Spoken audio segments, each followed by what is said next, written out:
It was an ordinary day in the small town of Ravenwood.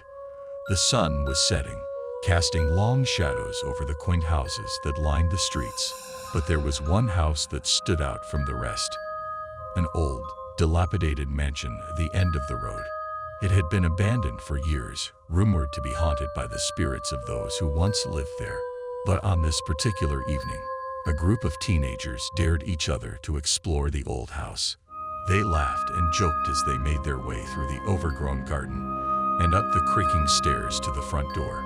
Little did they know, their actions would unleash a horror beyond their wildest imaginations. The teenagers stood outside the old mansion, their breath visible in the chilly autumn air. Jenny, the bravest of the group, was the first to speak. "Dare you all to come inside with me," she said, a mischievous glint in her eye. The others exchanged nervous glances, but none of them wanted to back down in front of their friends.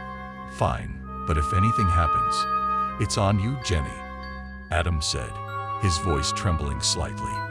With a nervous laugh, they pushed open the creaking door and stepped inside the darkened foyer. The air was thick with dust, and the floorboards groaned beneath their weight. As they explored further into the house, they couldn't shake the feeling of being watched. Shadows danced in the corners of their vision, and strange noises echoed through the empty halls. But they pressed on, fueled by a mixture of curiosity and fear. As they wandered deeper into the house, they stumbled upon a door that seemed to beckon them with an otherworldly allure. Jenny reached out and turned the rusty handle, revealing a staircase leading down into darkness. Without hesitation, they descended into the depths below. What they found was beyond anything they could have imagined. The basement was filled with rows of cages, each containing something unspeakable. Grotesque figures writhed and moaned behind the bars, their eyes filled with a hunger that chilled the teenagers to the bone. But the most horrifying sight of all was a makeshift altar at the far end of the room. On it lay the remains of what appeared to be human sacrifices, their bodies mutilated beyond recognition. Unable to bear the sight any longer, they turned and fled, their screams echoing through the empty halls. As they raced back through the house, they could hear the sound of footsteps echoing behind them. They knew they were being pursued by something sinister, something that hungered for their flesh. With every passing moment, the darkness seemed to close in around them, threatening to swallow them whole.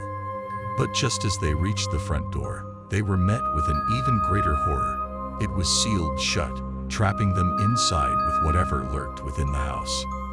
Panic set in as they searched frantically for another way out. But it was no use. They were trapped, at the mercy of whatever evil dwelled within the walls of the old mansion.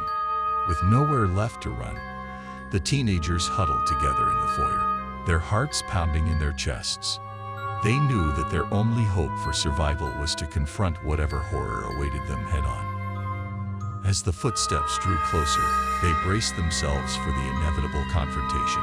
But just as they were about to be engulfed by darkness, a blinding light pierced the gloom, illuminating the figure standing before them. It was Mrs. Hawthorne, the old woman who lived next door.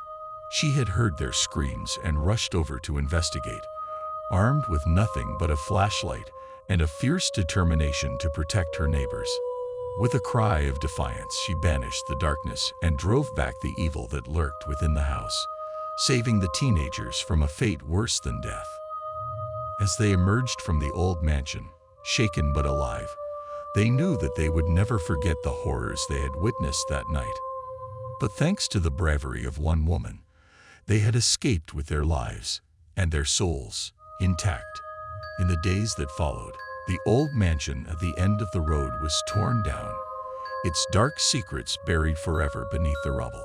But the memory of what had happened there would haunt the town of Ravenwood for years to come, a reminder of the darkness that lurks just beyond the edge of the light.